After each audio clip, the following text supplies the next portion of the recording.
देखिए सभी प्रिय भक्तजनों एवं माताओं बहनों, मैं पंडित रामानंद शुक्ला अयोध्या धाम से आपके बीच में श्री सत्यनारायण कथा का प्रारंभ करने जा रहा हूँ, जिससे मनवांछित कलयुग में फल प्राप्त होता है।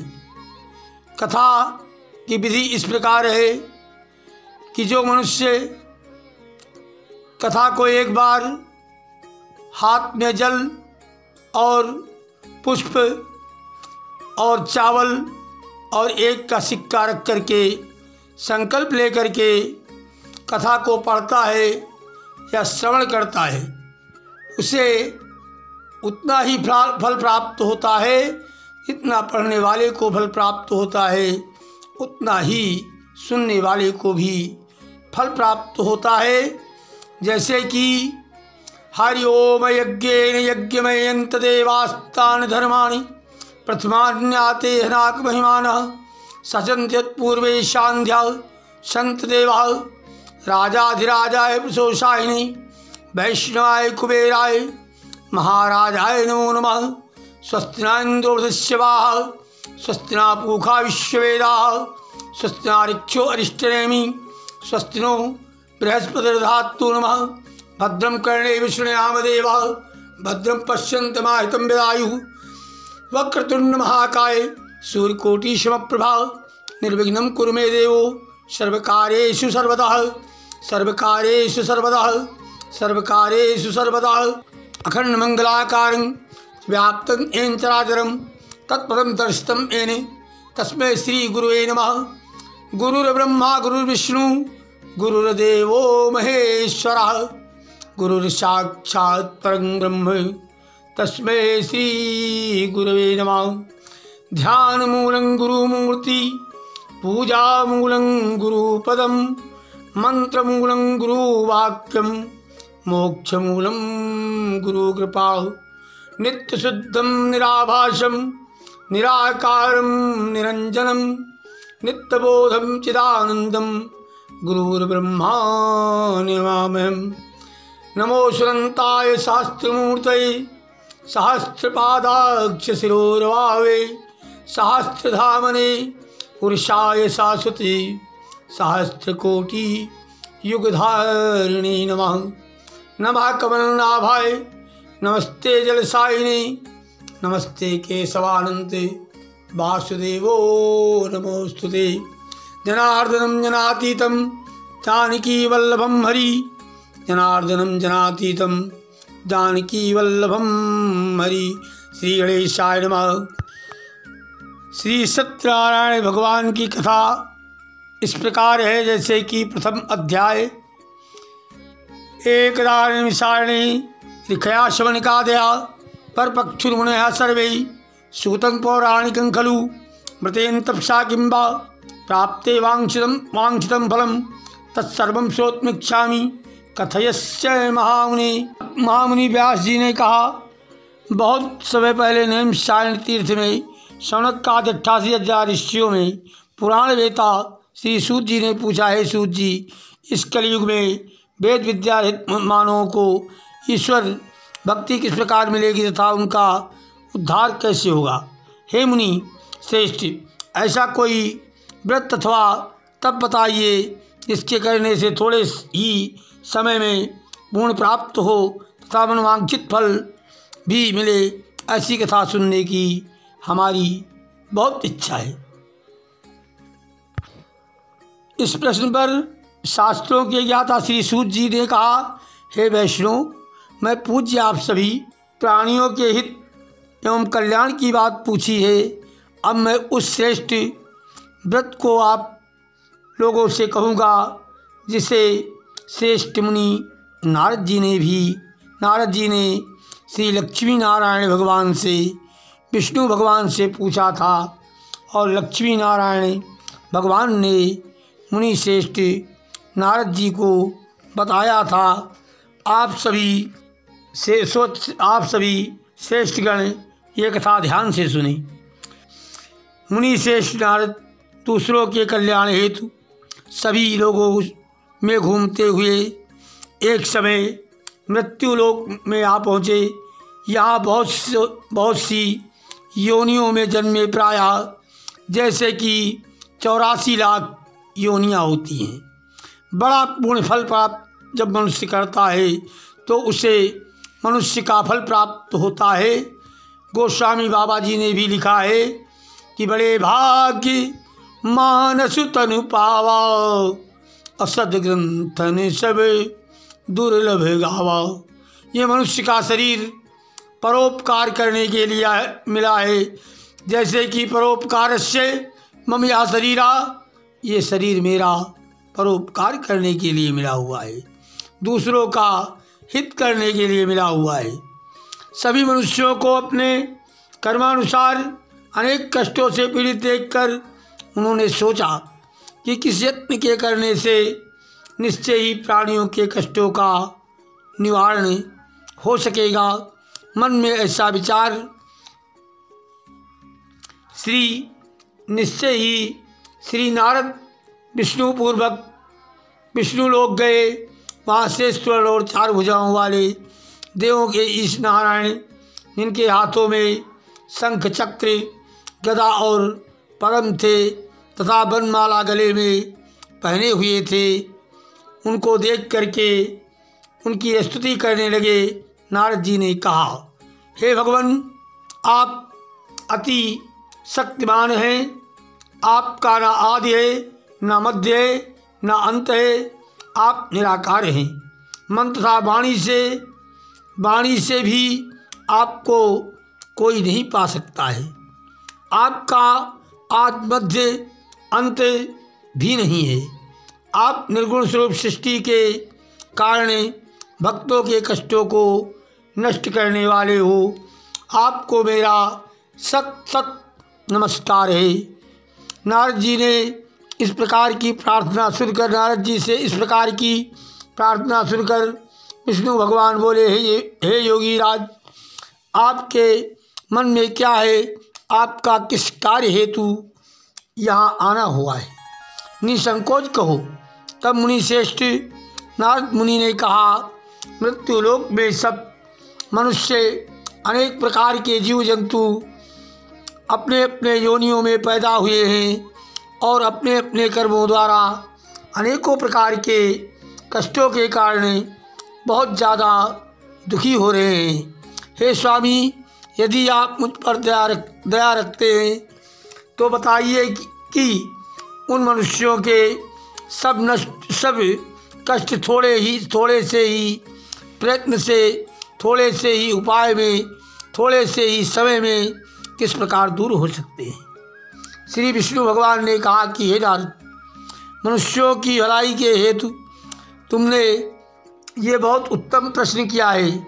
जिस व्रत को करने से मनुष्य मोह से छूट जाता है, माया मरी नमन मरा, मर गए शरीर, आशा तृष्णा ना मरी, कह गए दास कबीर। यह मन बड़ा चंचल है। मन जो कहता है वही मनुष्य करता है। वो व्रत मैं तुमसे कहता हूँ, सुनो।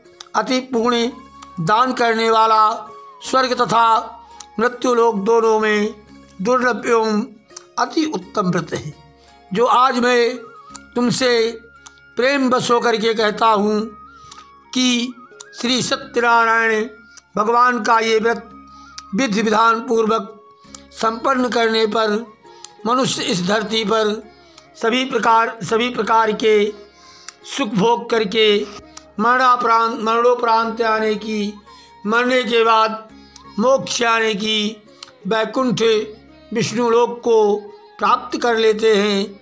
भगवान के ऐसे वचन सुनकर नारद मुनि बोले, भगवान, उस व्रत का क्या विधान है, क्या फल है, और इससे पहले किसने ये व्रत किया है और किस दिन ये व्रत करना चाहिए। रंभा फलम घृतम क्षीरम गोधूमस्यम च चूर्णकम अभाव साल चूर्णम व शर्कराचाग्रस्तथा संपादन सर्वभक्षाणम चैक्यकृत्यम निवेदित विप्रयाय दक्षिणा तत्कथा सत्वाजनिषा ततस्वंधम सार्धम विप्रास प्रतिभोजते। कृपा कर मुझे विस्तार से समझाइए। श्री विष्णु भगवान ने कहा, हे नारद, दुख शोक एवं सभी प्रकार की व्याधियों को दूर करने वाला है। व्रत सब स्थानों पर विजय को दिलाने वाला है। श्रद्धा और भक्ति के साथ किसी भी दिन मनुष्य संध्या के समय श्री सत्यनारायण भगवान की व्रत कथा ब्राह्मणों और बंधुओं के साथ पूजा करें। भक्तिभाव से केले का फल, नैवेद्य, घी, शहद, शक्कर अथवा गुड़, दूध और गेहूं का आटा सवाया आने की सवाया लगा करके लेवें। गेहूं के अभाव से साठी का आटा चूर्ण भी ले सकते हैं। जैसे कि गेहूं का आटा ना हो तो चावल के आटे की पंजीरी बोलते हैं, लेकिन उसको प्रसाद भी बोलते हैं। चावल के आटे की सवाया लगा करके 1.25 किलो, 1.25 पसेरी, इस तरह से 2.25 किलो प्रसाद तैयार करके इन सभी को भक्ति भाव से भगवान श्री सत्यनारायण को अर्पण करें। बांधुओं, अपने भाई बंधुओं को बुला करके उनके सहित ब्राह्मणों को भोजन कराएं। इसके पश्चात ही स्वयं भोजन करें। रात्रि में श्री सत्यनारायण भगवान के गीत आदि का आयोजन कर श्री सत्यनारायण भगवान का स्मरण करता हुआ समय व्यतीत करें। इस तरह से जो मनुष्य व्रत करेंगे उनकी मनोकामनाएं अवश्य ही पूर्ण होगी। विशेष रूप से कलयुग आने के कलिकाल में मृत्युलोक में यही एक ऐसा उपाय है जिसमें अल्पस आने की आलसी मनुष्य भी समय कम होने पर समय पर धन में महान पुण्य की प्राप्ति हो सकती है और कर सकते हैं। इति श्री स्कंद पुराणे रीवाखंडे श्री सत्यनारायण व्रत कथायां प्रथमोऽध्याय। बोलो श्री सत्यनारायण स्वामी भगवान की जय।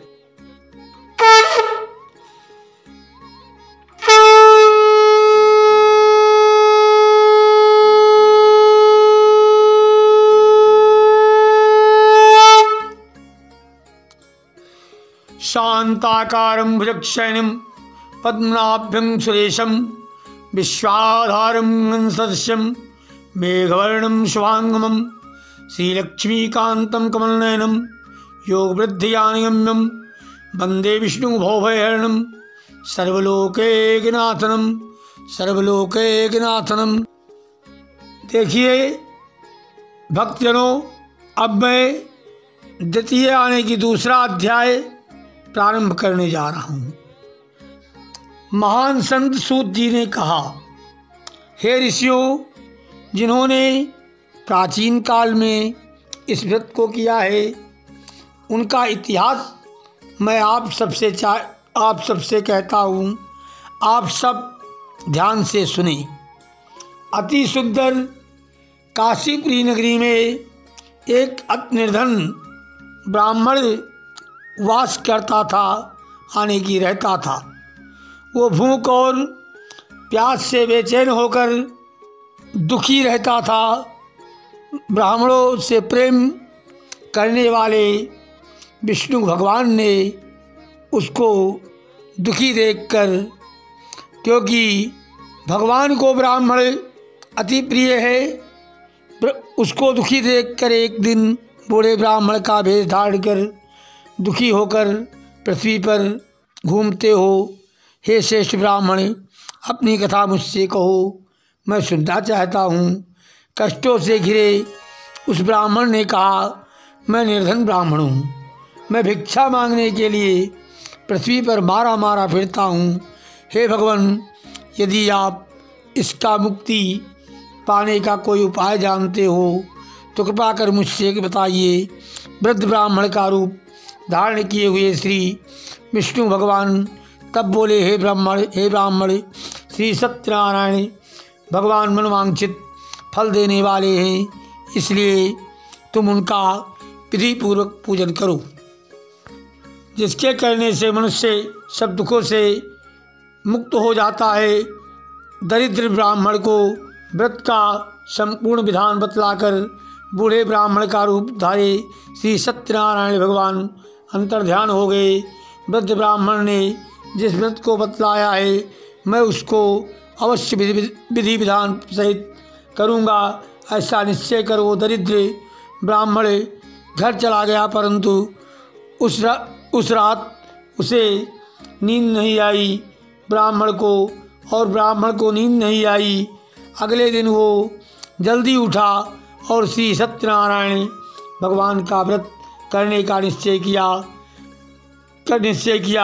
कि आज हमें भिक्षा मांगने के लिए भिक्षा मांगने से जो मिलेगा उसी से हम श्री सत्यनारायण भगवान का व्रत एवं पूजन करेंगे। ऐसा मन में सोच करके वो भिक्षा मांगने के लिए निकल पड़ा। उस दिन उसको भिक्षा में बहुत सारा धन मिला, जिससे कि वो अपने बंधु बांधवों के साथ श्री सत्यनारायण भगवान का व्रत एवं पूजन बहुत ही धन और एवज के साथ करना प्रारंभ कर दिया। उसी समय एक लकड़ी बेचने वाला बूढ़ा लकड़हार आया और श्रद्धा भाव पूर्वक वो वहाँ पर साष्टांग दंडवत आने की प्रणाम करके बैठ गया। जब कथा संपूर्ण हुई तो चरणामृत लेकर के प्रसाद खाने के बाद प्रश्न किया कि हे ब्राह्मण देवता, ये आप क्या कर रहे हैं अथवा इसके करने से क्या फल प्राप्त होता है, कृपा करके मुझसे कहो। ब्राह्मण ने कहा कि सब मनोकामनाओं को पूर्ण करने वाला ये सत्यनारायण भगवान का व्रत एवं पूजन है। इसकी ही कृपा से मेरे यहाँ धन धान्य आदि की वृद्धि आने की प्राप्ति हुई है। लकड़हारे ने अपने मन में इस प्रकार का संकल्प ले लिया कि आज हमें ग्राम में इन लकड़ियों को बेचने से जो धन प्राप्त होगा उसी से हम भी हे सत्यदेव भगवान तुम्हारे उत्तम व्रत एवं पूजन को करेंगे। ऐसा मन में सोच करके वो लकड़हारा व्यापार करने के लिए निकल पड़ा। उस दिन वो ऐसी जगह पहुंच गया जहाँ की धनी आने की जमींदार राजा महाराजा लोग रहते थे। उसे उस दिन उन लकड़ियों का दाम पहले दिनों से 4 गुना प्राप्त हुआ। तब वो लकड़हारा प्रसन्न होकर के रास्ते में ही पक्के केले के फल, शक्कर, घी, दूध, दही, गेहूं का आटा इत्यादि सब भक्षण योग्य पदार्थ जमा करके सवाए पर अर्पण कर दिया और अपने भाई बंधुओं को बुला करके विधि और विधान पूर्वक भगवान जी का पूजन किया, जिसके करने से वो इस लोक में अनेकानेक सुखों को भोग करके अंत में वैकुंठ लोक को प्राप्त हुआ। इन लोकेश्वरं भुक्त्वा चान्ते सत्प्रमेयो। जो इस व्रत कथा को सुनता है या पढ़ता है, इस श्लोक में अनेकानेक सुखों को भोग करके अंत में मोक्ष आने की वैकुंठ लोक को प्राप्त होता है। इसमें कोई संदेह या संशय नहीं है। इति श्री अस्कंद पुराणे रीवाखंडे श्री सत्यनारायण व्रत कथायां द्वितीय अध्याय। बोलो सत्यनारायण स्वामी भगवान की जय।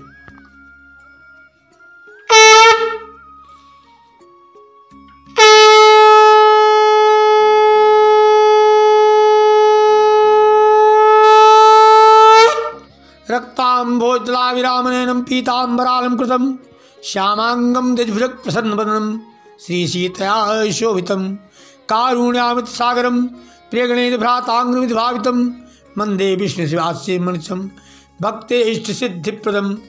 देखिए भक्तगणों, अब हम सत्यनारायण भगवान की तीसरी अध्याय का कथा आपको सुनाने जा रहा हूँ। जैसे कि पहले समय में एक उल्कामुख नाम के राजा थे, जो कि अपनी प्रजा को पुत्र के तुल्य आने की पुत्र के समान पालन पोषण करते थे। उनकी धर्म पत्नी जो थी वो कमल के फूल के समान मुख वाली सती साध्वी थी, लेकिन उनके कोई संतान नहीं थी। किसी संत ने उनसे कहा कि यदि राजा और रानी दोनों मिलकर के एक भद्रशिला नदी नाम के तट पर सत्यनारायण भगवान का व्रत एवं पूजन करें तो अवश्य संतान की प्राप्ति होगी। राजाओं के लिए कोई चीज़ दुर्लभ नहीं होता है, राजाओं के लिए कोई चीज़ दुर्लभ नहीं होता है। तुरंत सब व्यवस्था करवा करके और भद्रशिला नदी नाम के तट पर दोनों ने सत्यनारायण भगवान का व्रत एवं पूजन करना प्रारंभ कर दिया। उसी समय एक साधु नाम का वैश्य आने की बनिया आया और साष्टांग दंडोत आने की प्रणाम करके बैठ गया। जब कथा संपूर्ण हुई तो चरणामृत लेकर के प्रसाद खाने के बाद उसने प्रश्न किया कि हे राजन, ये आप क्या कर रहे हैं अथवा उसके करने से क्या फल प्राप्त होता है, कृपा करके मुझसे कहो। राजा बोले कि हे साधु नाम के वैश्य, ये महाशक्तिवान सत्यनारायण भगवान का, सत्यदेव भगवान का, इनके अनेकों नाम हैं। पुत्र की प्राप्ति के लिए व्रत एवं पूजन किया जा रहा है। उस बनिया के भी कोई संतान नहीं थी। उसने कहा कि हे राजन, इसका विधान हमें बताइए, मैं भी इस व्रत को करूँगा। उसका विधान राजन ने साधु नाम के बनिया को बताया। साधु नाम के बनिया ने जाकर के अपनी स्त्री लीलावती से कहा कि यदि हमारे घर में संतान की प्राप्ति होगी तो हम सत्यनारायण भगवान के व्रत एवं पूजन को करेंगे।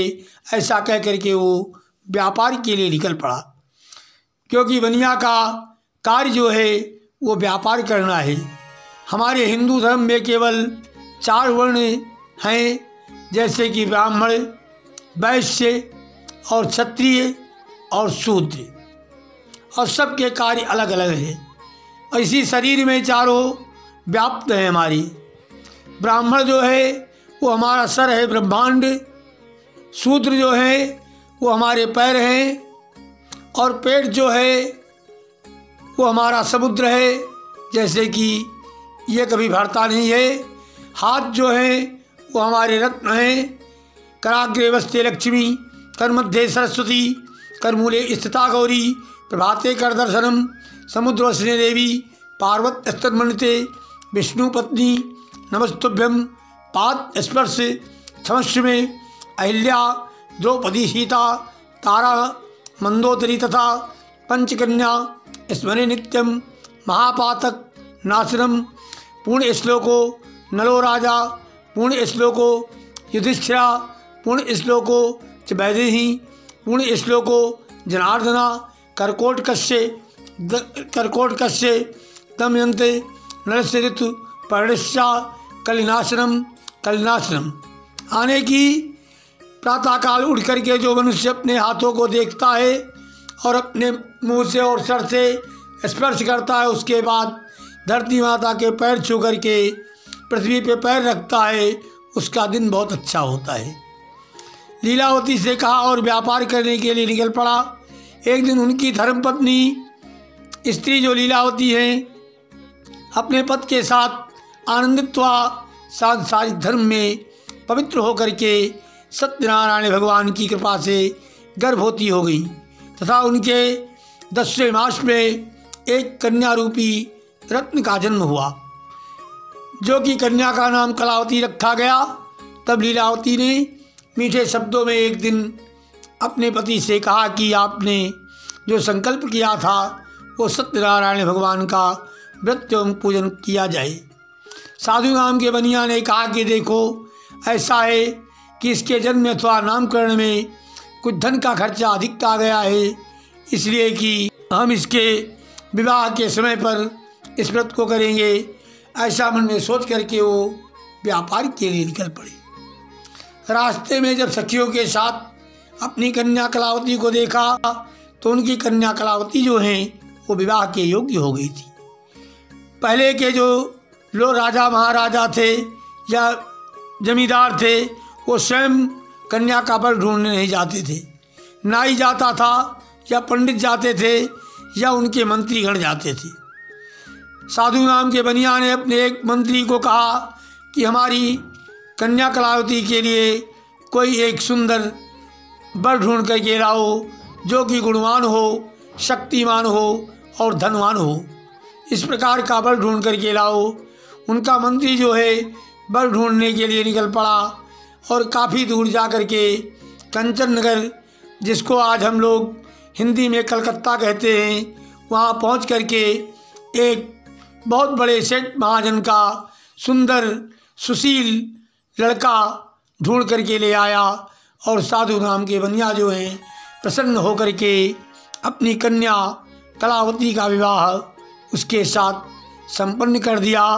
लेकिन विवाह के समय भी उस व्रत को करना भूल गया, इसलिए सत्यनारायण भगवान जो हैं वो अप्रसन्न हो गए और उन्हें श्राप दे दिया। जैसे कि भगवान विष्णु हमारे जो हैं बड़े दयालु हैं और बड़े ही जल्दी कुपित हो जाते हैं। आने की क्षणे रुष्टा क्षणे तुष्टा, रुष्टा तुष्टा क्षणे क्षणे, क्षण में प्रसन्न हो जाते हैं और क्षण में नाराज हो जाते हैं कि हे साधु नाम के बनिया, तुम जाओ और तुम्हें महादुख प्राप्त होगा।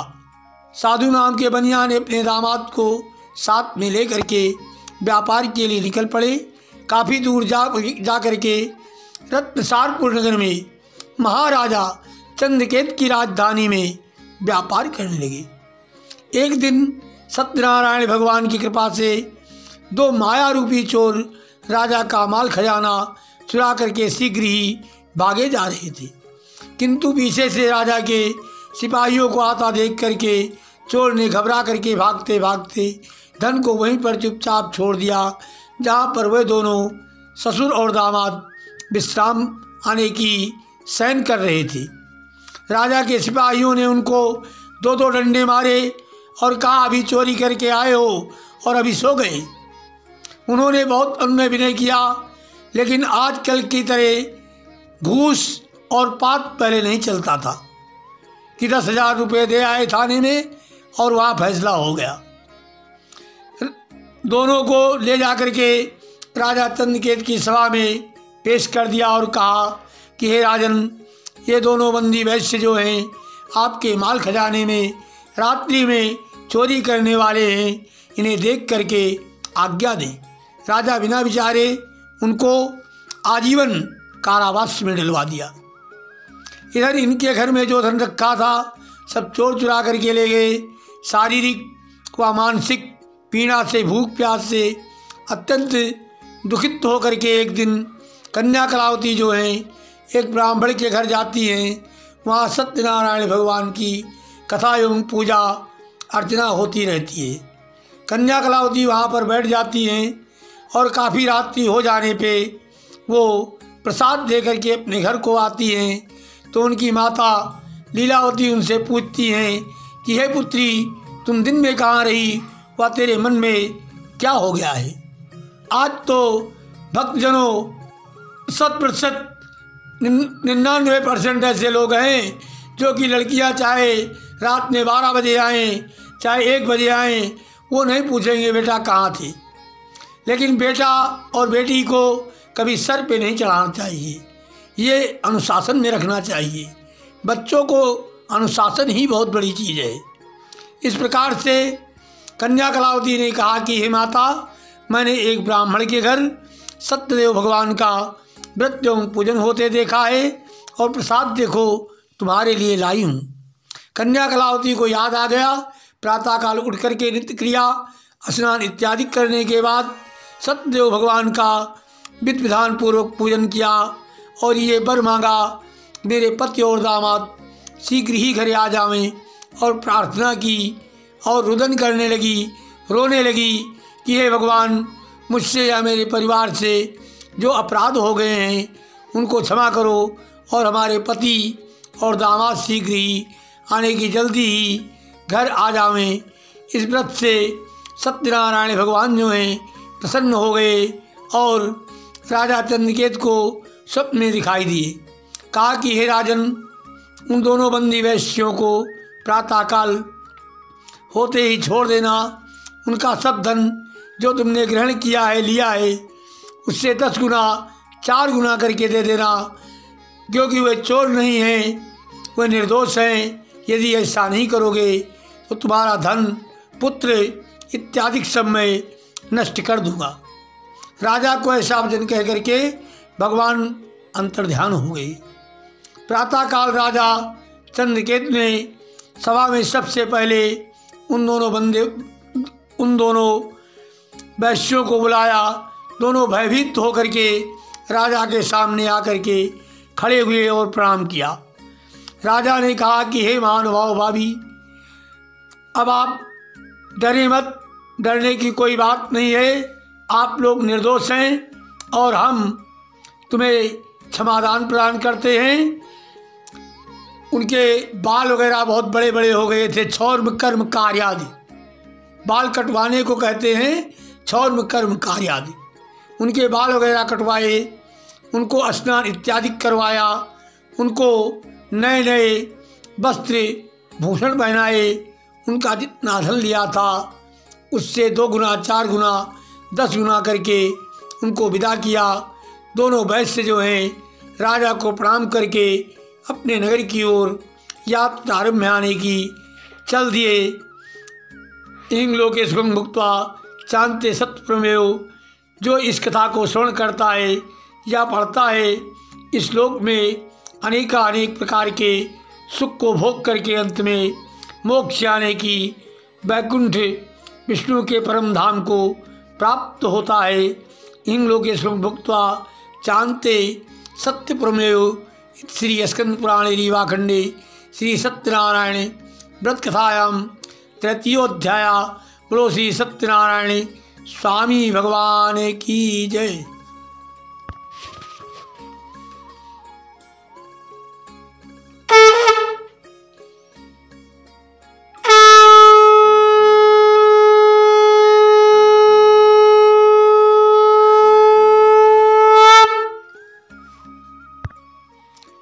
श्री गणेशाय नमः।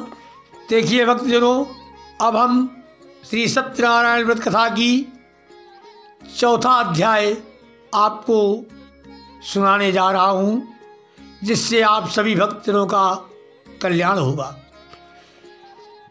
नीलाम्बुजश्यामलकोमलांगम सीता समारोपित वाम भागम पाणो महासायक चारुचापम नमामि रामं रघुवंशनाथं। नमामि रामं रघुवंशनाथं। नमामि रामं रघुवंशनाथं। देखिए, ये जो सत्यनारायण भगवान की कथा है, ये शेषावतार लक्ष्मण जी ही स्वयं विष्णु भगवान का अवतार है। इसलिए भगवान राम और विष्णु में कोई अंतर नहीं है। 4थी अध्याय में साधु नाम के बनिया जो हैं वो बहुत सारा धन प्राप्त करके अपने नगर की ओर यात्रा आरम्भ में आने की चल दिए और अपने यात्रा आरम्भ में आने की चल दिए। थोड़ी दूर पहुंचने पर सत्यनारायण भगवान स्वामी जो हैं एक दंडी स्वामी का भेष धारण करके उनसे पूछा कि हे साधु नाम के बनिया, ये सब तुम्हारी नौका में क्या भरा हुआ है? क्योंकि पहले कोई गाड़ी या कोई कार या कोई पिकअप या कोई ट्रक या कोई जीप, ऐसे कोई साधन नहीं थे। पहले नाव के द्वारा बनिया लोग व्यापार करते थे और नदी नदी चलते थे। इस प्रकार से साधु नाम के बनिया ने कहा कि हे दंडी स्वामी, आप क्यों पूछते हो? अरे का धन लेने की इच्छा है? हमारी नाव में तो लता पत्रात भरा हुआ है। लेकिन संक्षिप्त में किसी कवि ने सत्य ही कहा है, जिसको मैं आपको थोड़ा सा बताऊंगा इस कथा में। अरे भगवंत कथा न रचेगी जिन्हें, नहीं शास्त्र की बात पर ध्यान धरेंगे। और पढ़ी के अंग्रेजी कहाँ आवेंगे साहेब, होटल पे मदपान करेंगे। करी खंडन तीरथ मंदिर का नहीं पुण्य कथा यरुदान करेंगे। अबलातन देखी जवान सभी निज मातु पिता को नहीं चाहेंगे। जन भांग धतूर अफीम नशा में निरंतर वे बिन होश रहेंगे। बिगड़े फिरेंगे यूं ही बिन चंचल के घाट बहेंगे। कलयुग में इस प्रकार के मनुष्य होंगे जो कि भगवान की कथा उनको नहीं अच्छी लगेगी। कहीं मंदिर बनता होगा तो मंदिर के लिए बोलेंगे आबादी की ज़मीन है, मंदिर तोड़वा देंगे। अगर बच्चा पालन पोषण करके उसको तैयार करके उसका शादी कर दिया और आपका बच्चा थोड़ा जवान हो गया और अपनी औरत का मुंह देख लिया तो अपने माँ बाप को भूल जाता है। जबकि गोस्वामी बाबा जी ने सत्य लिखा है कि माँ नहीं मातु पिता नहीं देवा, साधु ने संग करुआ वहीं सेवा। जो अपने माँ बाप की सेवा नहीं करते हैं, अपनी माँ बाप की आज्ञा का पालन नहीं करते हैं, वो पुत्र नहीं, वो निशाचर हैं। इस प्रकार से साधु नाम के बनिया जो है, ऐसा कह करके दंडी स्वामी ने कहा कि जाओ तथास्तु, तुम्हारा कल्याण हो। और कुछ दूर जा कर के समुद्र के किनारे बैठ गए। इधर एक मंत्री को अपने घर में भेज दिया कि जाओ हमारे घर में बता दो कि साधु नाम के बनिया जो हैं वो बहुत सारा धन लेकर के इस नगर के समीप आ गए हैं। उनकी स्त्री जो लीलावती है वो सत्यदेव भगवान का व्रत एवं पूजन कर रही थी। उन्होंने अपनी कन्या कलावती से कहा कि हे पुत्री, मैं तो अपने पति के दर्शन को जाती हूँ क्योंकि बहुत दिनों के बाद आए हैं और तुम जो है सत्यनारायण भगवान की पूजा को समाप्त करके शीघ्र आने की, जल्दी आ जाना। कन्या कलावती जो है वो तो अबोध थी और शादी होते ही उसका पति अपने ससुर के साथ व्यापार करने के लिए निकल गया था, इसलिए वो कथा तो किसी तरह कर लिया लेकिन प्रसाद को त्याग करके अपने पति के दर्शन को चली गई। प्रसाद की अवज्ञा के कारण सत्यनारायण भगवान जो हैं उनके पति को नाव सहित पानी में डुबो दिया। कलावती अपने पति को ना देख करके मूर्छित होकर के जमीन पर गिर पड़ी। तब साधु नाम जब मूर्छा खुली तो अत्यंत शोक के आने की दुख को प्राप्त हुई और अपने पति की खड़ाऊ लेकर के सती होने का विचार बना लिया।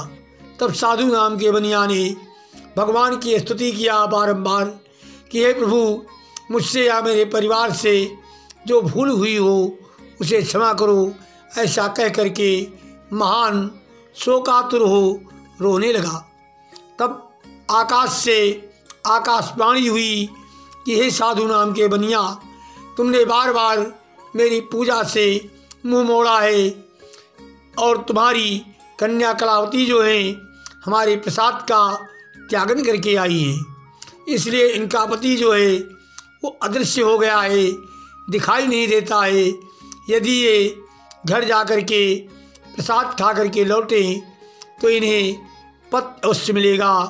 आकाशवाणी से ऐसा सुन करके कलावती ने घर पहुंच करके प्रसाद खाया। फिर उसने आ करके अपने पति के दर्शन किए और उस दिन से हर पूर्णिमा व मकर संक्रांति जो अभी आपकी 15 तारीख को थी, हर मकर संक्रांति को सत्यनारायण भगवान की कथा एवं पूजा को करने लगा तथा इस लोक में अनेकानेक सुखों को भोग करके अंत में मोक्ष आने की वैकुंठ विष्णु के परम धाम को प्राप्त हुआ। इन लोके सुखं भुक्त्वा चान्ते सत्प्रमेयो।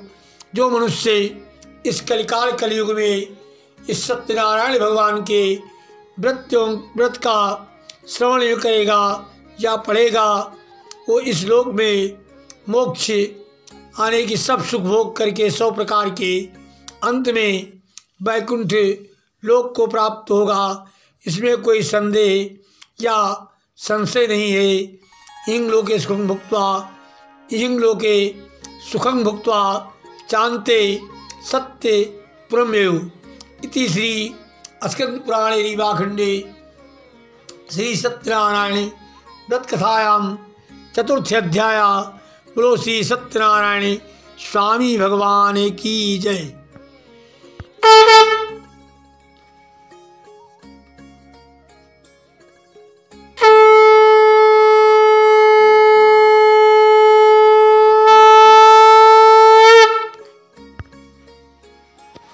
तो मंगलम भगवान विष्णु मंगलम गरुड़ध्वज मंगलम पुंडरीकाक्ष मंगलाय तनोहरि मंगलाय तनोहरि।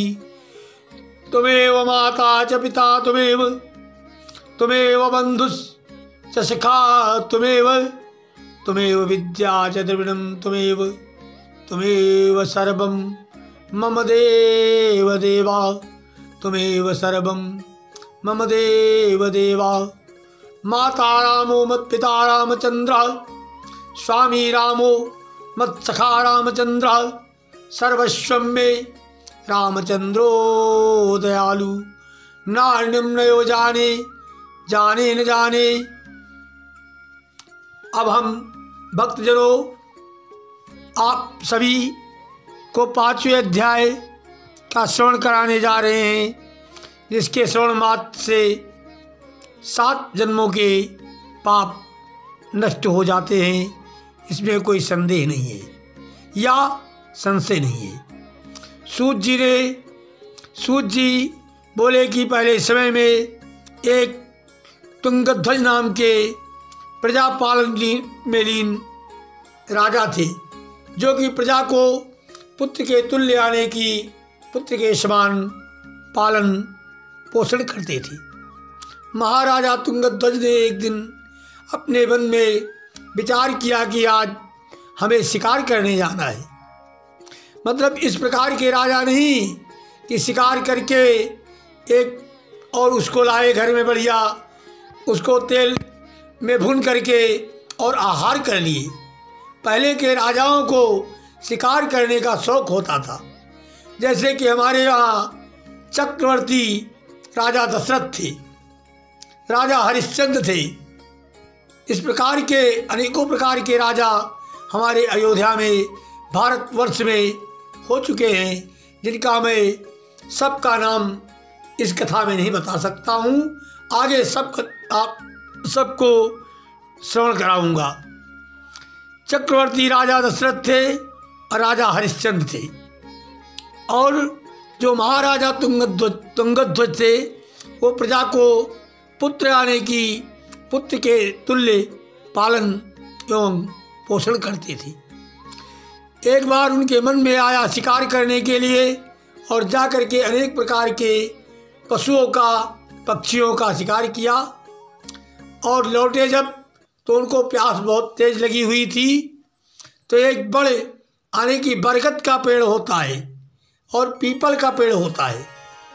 ये 2 पेड़ जो है हिंदू धर्म में बहुत श्रेष्ठ माने गए हैं। जैसे कि मूले ब्रह्मा त्वचे विष्णु शाखा देवो महेश्वरः पात्रे पात्रे देवानां वृक्षराज नमोस्तुते। पीपल के पेड़ पर 33 करोड़ देवी देवताओं का भक्तजनों वास होता है। एक लोटा जल जो प्रतिदिन पीपल के पेड़ पर चढ़ाता है, उसके समस्त पाप नष्ट हो जाते हैं। इस प्रकार से बड़े बरगद की पेड़ की छाया के नीचे, बरगद की पेड़ की छाया भी बड़ी शीतल होती है। औरतें ज्येष्ठ मास में अमावस्या को बट पूजा करते हैं, आने की बरगद के पेड़ की पूजा करते हैं। किसके लिए? अपने पति की दीर्घायु आने के अपने पति की लंबी आयु के लिए साल में एक बार हमारी माताएं बहनें बरगद की बट की पूजा करते हैं। इस प्रकार से बट के पेड़ के नीचे आकर के वो तुंगध्वज नाम के राजा जो है बैठ गए।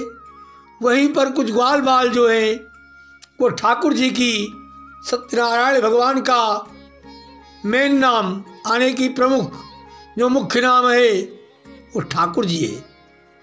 ठाकुर जी के नाम से ही उनको शालिग्राम के नाम से ही उनको जाना जाता है। और तो अनेकों प्रकार से इनको लोग बुलाते हैं। भगवान केवल श्रद्धा एवं भाव के भूखे होते हैं। ग्वाल बालों ने जब कथा संपूर्ण किया तो देखा तो राजा बैठे हुए थे। उन्होंने सोचा कि भाई हमारे यहाँ के राजा हैं, पहले हमें इनके पास प्रसाद लेकर के जाना चाहिए। और वहाँ गए और जाकर के प्रसाद जब दिया तो राजा ने अहंकारवश उस प्रसाद को त्याग करके दुर्गा सप्तशती में स्पष्ट दुर्गा कवच में लिखा हुआ है, अहंकार मनोबुद्धि रक्ष में धर्मधारिणी प्राणापाणो तथा व्यान उदानम चा शमानिकम वज्रहस्ताक्ष में रक्षेत प्राणम कल्याण शोभना। जैसे कि कर्ण का वज्र का शरीर था, लेकिन जब अहंकार उत्पन्न हुआ तो भगवान ने इंद्र का भेष धारण करके श्री हरि ने उनका कवच और कुंडल दान में, क्योंकि कर्ण हमारे यहाँ बहुत बड़े दानी थे, वो प्रतिदिन दान करते थे 1.25 मन सोना। इस प्रकार से भगवान ने छल कपट करके, भगवान भी एक छलिया नाम से पुकारे जाते हैं, जिनका नाम हरि है, जिनका नाम कृष्ण भगवान है, जिनका नाम वासुदेव है, जिनका नाम लड्डू गोपाल है, वो भी अनेकों नाम से पुकारे जाते हैं। इस प्रकार से अहंकार बस राजा प्रसाद को त्याग करके अपनी सुंदर नगरी को चले गए। वहाँ पर जाकर के देखा तो उनके 100 पुत्र थे जो कि सब मृत्यु को प्राप्त हो चुके थे। जो घोड़ा हाथी मकान ये सब था, मकान वगैरह सब खाक हो गया था, घोड़े हाथी सब मृत्यु को प्राप्त हो चुके थे।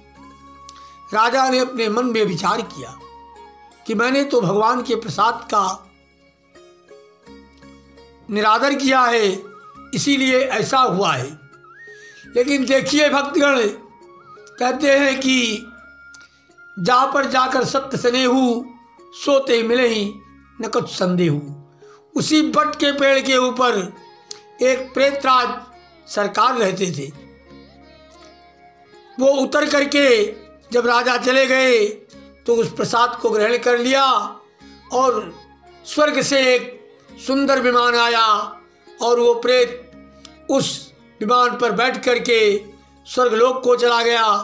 लेकिन जब राजा को आभास हुआ कि मैंने प्रसाद का निरादर किया है तो ग्वाल बालों के समीप जाकर के विधि विधान पूर्वक व्रत एवं पूजन किया और क्षमा याचना किया कि हे भगवान, मुझसे जो गलती हुई है उसको क्षमा करो और मैं आपका सदैव व्रत एवं पूजन करूँगा। इस व्रत से सत्यनारायण भगवान संतुष्टि आने की प्रसन्न हो गए और राजा को मनोवांछित फल प्रदान करके दे करके अंतर्ध्यान हो गए। इसी प्रकार से जो भी मनुष्य कलिकाल में कलयुग में इस पृथ्वी पर इस व्रत एवं पूजन को करेगा, वो मनुष्य धन धान्य इत्यादि से वृद्धि आने की प्राप्ति को प्राप्त होगा। धन धान इत्यादि को प्राप्त होगा। जैसे कि निर्धन धनी होता है, बंदी कोई कारागार में हो, जेल में हो तो बंधन से मुक्त होकर के निर्भय हो जाता है। संतानहीनों को संतान की प्राप्ति होती है। किसी के संतान ना हो तो सत्यनारायण भगवान उसे संतान भी देते हैं। संतानहीनों को संतान की प्राप्ति होती है। सब मनोरथ पूर्ण होकर के अंत में वैकुंठ धाम माने की विष्णु के परम धाम को प्राप्त होता है। जिन्होंने पहले समय में भक्तजनों इस व्रत को किया है, उसके दूसरे जन्म की कथा हम आपको श्रवण कराते हैं। ध्यान से सुनो। जैसे कि सुंदर काशीपुरी नगरी में एक सतानंद नाम के बहुत गरीब ब्राह्मण रहते थे, जिनकी कथा अभी हम आपको पहले श्रवण करा चुके हैं। वो सुदामा का जन्म लेकर के कृष्ण भगवान जैसे मित्र के साथ में रह करके वैकुंठ को लोक को प्राप्त हुए। उनका मुख नाम के राजा जो थे चक्रवर्ती राजा दशरथ होकर के वैकुंठ तो नहीं, क्योंकि श्रवण के माँ बाप का श्राप था कि जैसे पुत्र वियोग में आज हम विलाप कर रहे हैं, हमारी मृत्यु हुई है, हे राजा दशरथ तुम भी पुत्र विलाप में ही मृत्यु को प्राप्त हो जाओगे। इसलिए राजा दशरथ का वैकुंठ नहीं लेकिन मोक्षगत को प्राप्त हुए। और जो साधु नाम के बनिया थे, अगले जन्म में राजा मोरध्वज का नाम सभी भक्तजनों ने सुना होगा। राजा मोरध्वज बनकर के अपने गुरु के कहने पर अपने इकलौते उनके पुत्र का नाम रोहित था, उसको दोनों लोगों ने आरे से चीर करके आने की दोनों लोगों ने अपने पुत्र को आरे से चीर दिया। और चीर करके जब गुरुजी और दोनों लोग भोजन करने बैठे तो गुरुजी ने कहा कि अपने पुत्र को बुलाइए। तो राजा ने कहा कि हमारा पुत्र तो मृत्यु को प्राप्त हो चुका है महाराज, लेकिन आप कहते हैं तो हम आवाज देते हैं। राजा ने आवाज दी रोहित। रोहित आकर के साथ में बैठ गया और सब लोग भोजन किए। भोजन करने के तत्पश्चात वैकुंठ लोक को प्राप्त हुए। इसी प्रकार से 5वें अध्याय में आपने महाराजा तुंगध्वज की कथा सुनी, जो कि विष्णु भगवान का 12 अवतार स्वायंभू, जैसे कि गोस्वामी बाबा ने इसमें लिखा हुआ है श्री रामचरितमानस में। स्वायंभू मन स्वय सतरूपा तिनते भय नर सृष्टि अनुपा। स्वायंभू से हम लोगों की सृष्टि की उत्पत्ति, यानी कि नर मनुष्य की उत्पत्ति जो है स्वायंभू से हुई है।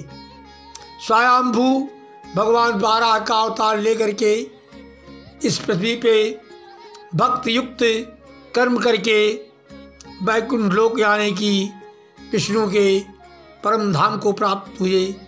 हिंग लोके सुखं भुक्त्वा हिंग लोके सुखं भुक्त्वा चान्ते सत्यप्रमेव इति श्री स्कंद पुराणे रीवाखंडे श्री सत्यनारायण व्रत कथायां पंचमोध्याय। लो सत्यनारायण स्वामी भगवान की जय। जो भक्तजन इस कथा को श्रवण करेंगे या पढ़ेंगे, उनके जन्म जन्मांतर के पाप नष्ट हो जाएंगे, क्योंकि कलिकाल में सबसे सरल उपाय यही एक है सत्यनारायण भगवान की व्रत एवं पूजा एवं कथा।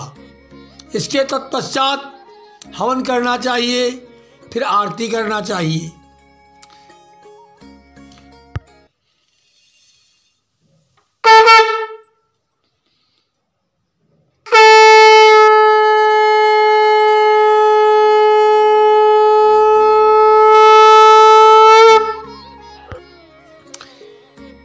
सभी भक्तजनों को हम अब इस सत्यनारायण व्रत कथा के बाद आशीर्वाद पूर्वक पहले आरती करेंगे, फिर अपनी वाणी को विश्राम देंगे।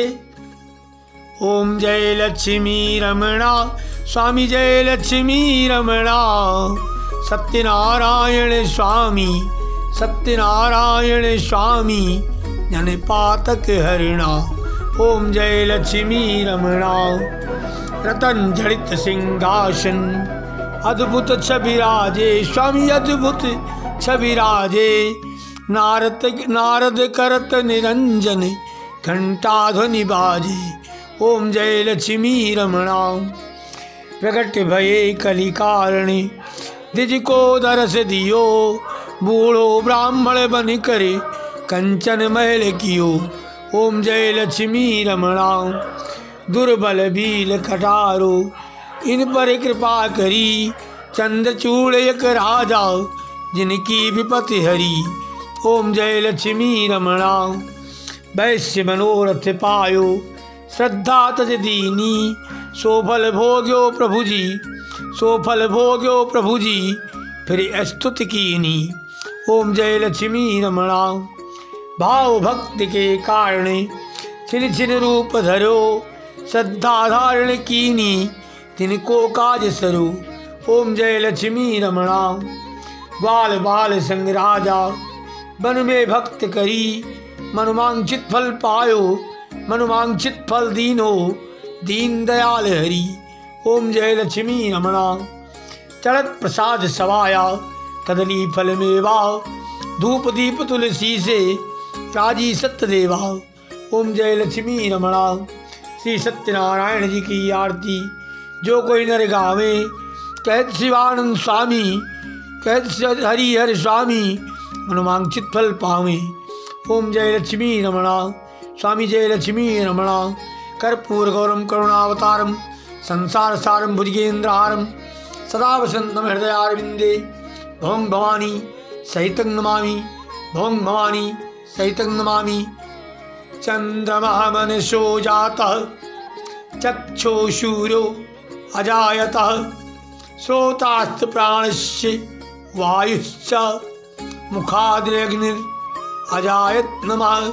सभी भक्तजनों को अब हम आशीर्वाद देते हुए अपनी वाणी को विश्राम देते हैं। कल फिर मिलेंगे। सधन्यवाद।